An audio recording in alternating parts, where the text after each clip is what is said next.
হবে, কিন্তু এখন দেখি তার লুকায়িত পরাজিত সৈনিকরা গর্ত থেকে বের হচ্ছে, তার দোসররা তাকে এদেশে পুনর্বাসিত করার চেষ্টা করতেছে।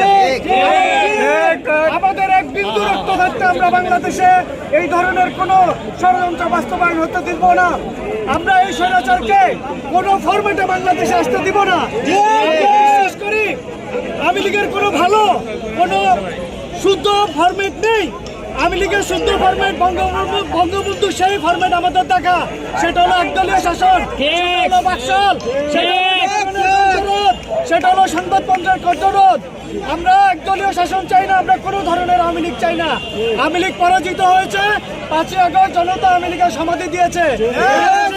নতুন করে আর কোনোদিন আওয়ামী লীগ এবং আওয়ামী লীগের মতাদর্শের সেই উদিচি ছায়ানট, সেই ইন্ডিয়ান কোন এজেন্ট, কোন ধরনের সোল এজেন্ট ফুড সোলজার দেশে প্রতিষ্ঠিত হতে পারবে না।